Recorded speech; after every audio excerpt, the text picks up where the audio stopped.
and it ain't no crack. And it really don't matter if you're white or black. I wanna take you there like the Staples singers. Put something in the tank, and I know that I can bring you. If you can't take the heat, get your ass out the kitchen. We on a mission.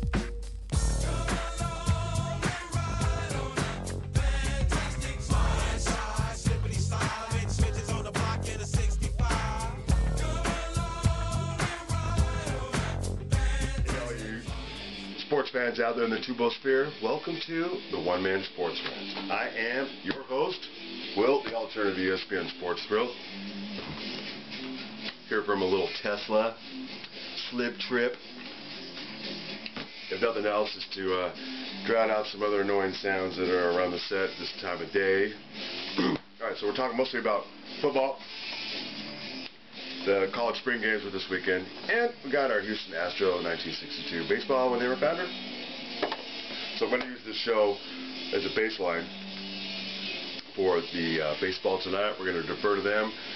If you've seen this before, I said, we're going to do it on Thursdays and Tuesdays. Obviously, Mondays and Thursdays make better sense before and then after the weekend. So this will be the baseline show for both episodes. Mostly we're talking spring football, with an emphasis on Louisville. Yeah, you see from our Pi Kappa, Alpha, House Sweethearts, U of U chapter, Alpha Tau. Alright, let's see if some of the ambient noise is gone now. Alright, so we got USC, Clemson, Ohio State, Louisville, emphasis on Louisville because that's where they are. A little funny bit, Chris Spielman's best if only one cameo coming up. And as far as the sport rant of the day goes, yeah, I mean, we all agree. Oh, by the way, I know that sounds like a misnomer, we, one man, but there is a we involved with this project. We're all former football or basketball players, mostly in college, and a few Marine Corps recon. So if you wouldn't say a flip comment to our face, I'm pretty sure that's the case. Don't do it from the safety of your computer. It's not going to make it. It's not the point. It's not my first choice to have to do a show here. It's a little thing called the DMCA, Digital Copyright Millennium Act. We adhere to it. To do anything beyond, your 30-second or minute 30, whatever. There's all sorts of those sports clips running around on YouTube. Fine. Let them have their day in the sun. This is a sports show. The talk is meant to further the clips as opposed to the other way around. It's not my first choice to have to do this. So again, just save the comments for the actual sporting event, which a lot of you have seemed to warm up to, and we've got a few more subscribers in the last week or so. So it's all good. Anyway, with regard to spring football. No, the sport rant I was talking about. Noel from Kentucky declared for the NBA draft. Dude, I mean, here's the deal. I'm not one to sit here on my bar stool chair on the world's smallest sporting broadcasting desk and say I can relate to some of the financial pressures they may be feeling. However, this dude was in, that Kentucky didn't make it. I'm speaking in fragments. I know. I get so frustrated with some of this stuff. Let's talk like Ernest Hemingway would write. This guy was injured with 3 weeks left in the season, if not more. They did not win their conference tournament championship. That was the only chance they had to get into the NCAAs. They started prognosticating about how they were going to go to the NITs all the way, making renovations to the stadium. They lose to Robert Morris. Alright, so this was the man on point for Kentucky, the face of Kentucky basketball this year. With all due respect to Big Blue, overrated. I can also say the same about Macklemore at Kansas. Oh, he's projected to be a lottery pick. Who are these people telling them that? When the pundits on ESPN start saying it, they're not the ones saying it. They're getting it from their sources, right? So that's the rant for the day. Used to do like a much longer one, but you'll be much pleased that not talking so much about that. All right, you see from the mighty Kim Pak, our oracle to sports gods, 21-4 now. Probably won't be asking too many questions until the NBA playoffs start. All right. Anything else we wanted to say today? Right. All right, the bit about, covering the Boston Marathon for an OMSR, see who wins at the end. Don't laugh. There's marathon interest vis-a-vis, what I saw data mining-wise on the Olympic shows, and then I covered that live. And so what started out as an OMSR sporting event, turned into a Paula Tai Chi news event. So that's there, but on a different playlist. Okay, thanks for watching. No silly DUIs while you're out there celebrating your favorite sport event. All right, Saturdays, more signature plays.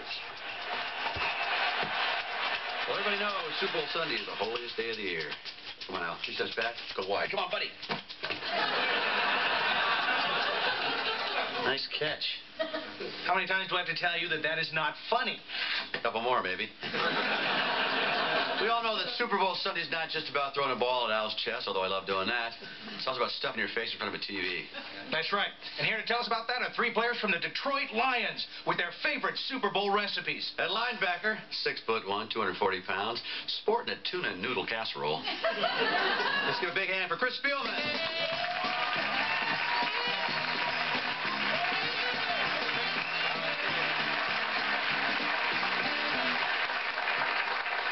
Quarterback, 6'1", 200 pounds, carrying a south-of-the-border 7-layer bean dip, Dave Craig. Olé, Dave!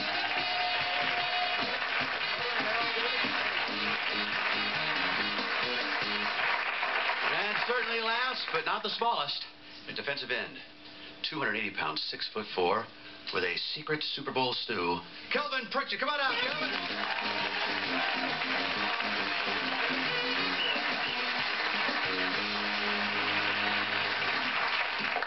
And wearing a nice throw rug, I might add. You guys, it's nice you took time out to bring some recipes in. Maybe one of these years, you get the recipe for the Super Bowl. What's that supposed to mean? I don't know. Al made me say it. I did not. Sorry, Craig. How many does that serve, Kelvin? 1. So, Chris, why don't you tell us some of the ingredients in your tuna casserole? Well, Tim, I only use the finest white chunk albacore packed in fresh spring water. Well, perhaps you complement it with maybe a special type of gourmet cheese? Yes, I do. The cheese in a spray can. Cathedral of Racing in Louisville, Kentucky, Churchill Downs, and just a few furlongs away. It's the University of Louisville, and certainly heady times here with the Cardinals are rolling in championships and college football. Our spring bus tour is here.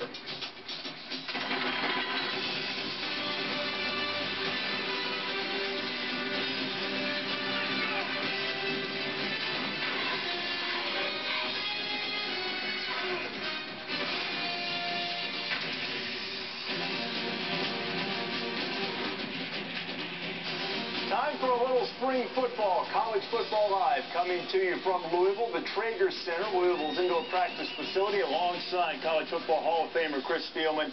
I'm merely Reese Davis. You know, we're looking for a blocking sled, tackling dummy, something for you to hit in here. A lot of open space, no contact going on right now. Just going to use you. Is that all right? No, it's I'm not going to close okay. the gate hard on you, my friend. One step left, 2 step squeeze. There you go. Bring your feet. You know what? Louisville's brought just about everything to the party. They've got a coach, they've got the quarterback, their defense should be improved. The one thing they don't have this year is a great schedule. Not necessarily because the Cardinals haven't tried to upgrade. Our Brett McMurphy has the latest on that. Brett?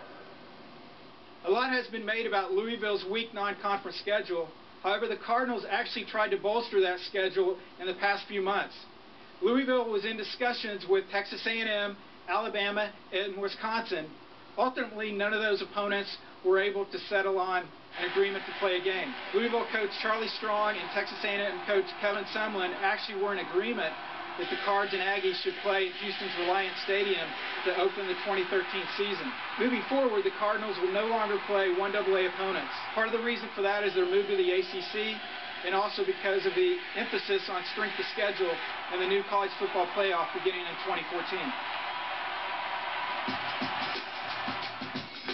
Look, let's call this what it is for this is a transition year. They're going to be in the new American Conference, American Athletic Conference, which is the old Big East. They're headed to the ACC in 2014. Now, among the 11 teams from the Football Bowl subdivision that Louisville will play, only 4 teams have winning records last year. The conference schedule's not so bad. The teams they played lost at least 8 But games. everybody's gone. It mattered in the Big September 14th at Kentucky. New coach Mark Stoops and a team that lost 10 games.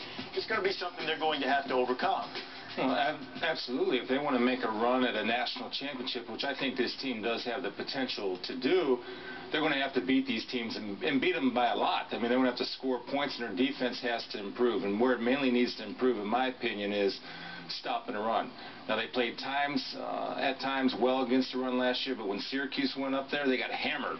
Syracuse dropped 300-plus on them on the ground. The world is at their feet. Opportunities for championships in front of them. This past weekend was huge for spring games out at USC. You know, they've got a quarterback battle going on. You know, Max Whittick, Cody Kessler is number 6. Kessler finds Marquise Lee. Would you account for number 9, Chris? The deepest is the deepest. I don't understand that. Lee was by himself, and then Max Brown, the true freshman who's in there early, finding Nelson Aguilar.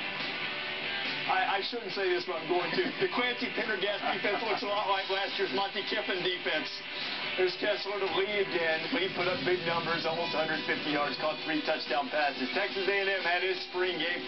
Johnny Football has on a different colored jersey because you are not supposed to touch Johnny Manziel in a spring game. Manziel to Darrell Walker. Johnny's going to continue to improve as a pocket passer this spring too, Chris. And right there, it looks like he is. And here's what he does best, though, improvising, getting out and on the edge, and being able to keep his eyes downfield instead of tucking and running, finding the open receiver. Edward Pope caught that touchdown pass. Now a little flare to Brandon Williams. I want you to keep an eye on what Manziel does just behind the graphic. Goes low to try to throw a block at Sam Moeller. Now, you can't do that in non-contact. Well, if Sam Moeller would have got hurt, that would have been Sam Moeller's fault. Getting hurt for Johnny Manziel. Right, yeah, stay away from it. South Carolina spring game, Dylan Thompson going to be a part of the quarterback battle with Connor Shaw. Finds Shaq Rowland, a Shaq Rowland side. I mean, Connor Mitch, a young quarterback for Spurrier, finds a wide open and without pads, Jadeveon Clowney. This is something Spurrier does when somebody scores a touchdown. You can get up and run in a Spurrier spring room. I didn't really worry much about spring. No, don't worry about it. Not make tackles. Just make tackles here. Just play ball plays. Teddy Bridgewater can make ball plays. He made plenty of them for Louisville in the Cardinals spring game. Look at those numbers. 16 out of 20, more than 200 yards, couple touchdowns. Devontae Parker, who caught that one. Those two hooked up a ton of times last year. You're going to hear it a lot this year. This is going to be big for them, too, finding a running back. This Dominique Brown had a knee injury a year ago. Back and scored. He's a converted quarterback. There's Bridgewater to Parker again. A lot of weapons surrounding this terrific quarterback that Louisville has, and why the expectations are so high. And in this school year, what a run it's been for the Cardinals. They beat Florida in the Sugar Bowl. Gators have heard quite enough about this game, I'm sure. 11-2 record to finish it off. Women's basketball team went to the Final Four after knocking off Brittany Griner, and Baylor ended up losing to UConn in the championship game. And, of course, Rick Pitino's team went to the Final Four as the #1 overall seed in the men's tournament, won the national championship, 3rd in Louisville history. Kevin Ware broke his leg in the Elite 8 game against Duke, cutting down the nets, and Pitino claiming his personal 2nd crown, won at Kentucky and won here. First school ever to win a BCS game and have both the men's and women's team in the Final Four in the same school year. And so now we start to turn the calendar and look ahead to 2013. All right, 7,000 Iron Man. What you think about that? In terms of being a national championship contender. You guys are on a roll. Well, I think they can run. Enjoy it while you can. I don't think it's going to happen again this year. I think he's going to be fabulous. I think he's the best pure passer in college football. And you look at Teddy Bridgewater and what he does well. He sees. I could be wrong. I'm just trying to start something. His defense is in his DNA, and Louisville has a whole lot of guys back on that side of the football right now. And you see the guys who started, you got 4 of the guys that started every game. Akeem Smith, Calvin Pryor, great safety tandem back there. Do have spots to fill on the corner with Bouchel being gone. Is this defense good enough, given the schedule it plays, to allow Louisville to run the table? It wasn't good enough last year. Now, can they make the necessary improvements that they need to make from last year to this year? I think so, because I think they're well coached, and obviously Charlie has his hand on the defense. The things they have to improve in is you have to cut down on the mental mistakes. I don't care who it is or who you're playing against. You cannot give up 301 yards on the ground like they did against Syracuse. And you can't have Connecticut come in here and pound the football on you also. So if they can shore up their run defense, and they have to get more pressure on the quarterback. Last year they were 8th in the Big East, the artist formerly known as the Big East, in sacks with 22 sacks. So that's an area that they have to improve. But they have talent. They're well coached. They've had success in their last game against Florida. Will they build on that? I believe they can, and we'll see, though. It's a heck of an opportunity for them. Much respect for him. They understand that when the ball is in his hand, we have a chance. Bridgewater wants to make the play immediately. He does. He has a huge heart. There's no obstacle too big for him. I've seen the fight in him. Seen the fire in his eyes. Bridgewater steps up. He's going to run with it. I just want those guys to know that I'll lay it all on the line for them every week, every day. Welcome inside the Traeger Center here in Louisville, their indoor practice facility. Chris Spielman here along with Teddy Bridgewater. Can I get the Teddy ballgame name to catch on? Would you go for that nickname? Of course. You deal with it, huh? Yeah. You just finished up the spring game, Teddy, after having a great season last year, more than 3,700 yards passing in the year. You go 16-20, more than 200 yards, couple touchdown passes. Yet you gave yourself a C for the performance. Why the C? I'm a perfectionist, and I want to be 20 for 20. And also, there are some little things that you have to correct, you know, after watching the film, in the run game, your drop technique and things like that. So just want to still improve. Specifically coming into the season this year, give me 1 or 2 points or areas where you need to improve, specifically. Being more of a vocal leader and working on my drop technique, not tapping in the pocket, closing on my back foot, and being able to throw to my left more, being more efficient throwing to the left. What do you mean more of a vocal leader? I'm one of those guys who sit back and let my actions speak louder than words and let my actions speak for myself. Nothing wrong with that. And I just want to be one of those guys who get the guys motivated in the locker room, or if the guy's having a bad day, be one of those guys that lift one of my teammates up. Have you implemented that at all during the spring? Of course. There were times during the spring where we had some dead periods in practice, and Coach Watson would leave it up to me to get the guys going and to rally the offense, and I feel that I'm one step ahead. You're wearing the All-State Sugar Bowl hoodie, and we just saw you lifting the trophy for being the most valuable player of the Sugar Bowl. You need some type of sweatshirt about that Rutgers performance. I called that game, Teddy. You had the broken left wrist. You're barely able to walk on your ankle. Everybody knows about the Florida game. What did the Rutgers game do for you in terms of your leadership of this team? It just showed that no matter how hurt I am or how down I am, I'm going to lay it all on the line for my teammates and for my team. And I just felt comfortable going into the game because I know we had a great game plan, and I know that my teammates would back me up. What was that like after that? Because you didn't know you were going to play. In fact, in warm-ups, you didn't think you could play, did you? Not at all. I was pretty scared, actually, about walking on my ankle and what if I landed on my wrist funny or anything, re-injure it. But, you know, with the faith of God and knowing that we had a great offensive line, we had a great game plan, I just felt comfortable. When you start looking now at what that Rutgers game, which gave you a conference championship, chance to play against Florida, you hammer Florida in the Sugar Bowl, and now it changes everything for this year. What are your expectations for this season? We just expect ourselves to be the #1 team in the country. You know, we're not settling for anything less. You know, but we know nothing is handed to you, and we have to go out and earn it each Saturday.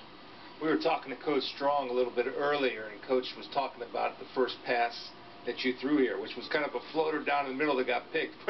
And you thought about being a wide receiver. When did you think and when did you know you were going to be a quarterback at this level? Once I was injured during my freshman camp, I had a finger injury, and I couldn't throw the ball, so I told myself that I wanted to play wide receiver because I wanted to be on the field. But once the coaches denied that, I knew that it was real and that I was here to play quarterback. Have you ever met a receiver that wasn't open? He had 827 yards of total offense for UCLA in 1940. He led the team, averaged nearly 3.5 yards per carry, and to this day ranks in the top 5 in NCAA history in yards per punt return at 18.8. First UCLA athlete to letter in 4 sports and was an AP All-American in 1941. Nick Saban was start working out, man. Powerful man in the free world, powerful man in college football. A.J. McCarron, Barrett Jones presenting the president with another commemorative jersey and helmet in their national championship season. The Crimson Tide spent more time in Washington than a lot of congressmen. Arizona got some tough news. Austin Hill, fine wide receiver for them, and Bolitnikov, semifinalist a year ago, tore his ACL. He is likely done for the season at over 1,300 yards receiving and 11 touchdowns for Rich Rod last year. Clemson Backup quarterback Chad Kelly, nephew of NFL Hall of Famer Jim Kelly, tore an ACL. He was in the battle to be the backup for Taj Boyd for the Tigers. And in that spring game in which Kelly was hurt, there was a Clemson quarterback who set a spring game record, throwing for 304 yards and 4 touchdowns. But it was not Taj Boyd who sat out the game. It was Cole Stout who put up those numbers. And Sammy Watkins had a big day, 7 catches, $176. Couple of touchdowns, as it appears that Dabo Swinney and Chad Morris's offense is ready to continue to hit high gear. Boyd, by the way, shuttled between the 2 sidelines, helping out quarterbacks for both teams. And The Ohio State finished up its spring football with Braxton Miller doing what he does best, a little improvising and beautiful touch on that. He threw for a couple touchdowns, more than 200 yards. Devin Smith had 5 catches and a score. The Buckeyes, who were undefeated last year, will get a chance to play for a championship this year around. Eligible for the Big Ten championship game and postseason play as well. And TJ's going to fire up that ESPN Drive to the National Championship DirecTV bus. Continue on our College Football Live spring bus tour. We're going to leave Louisville in just a little while and drive up about 3 hours or so, I'm told, to the old Horseshoe, Columbus, Ohio, and visit with Urban Meyer, Braxton Miller, and the Buckeyes as they get set for Season 2 of the Urban Meyer era.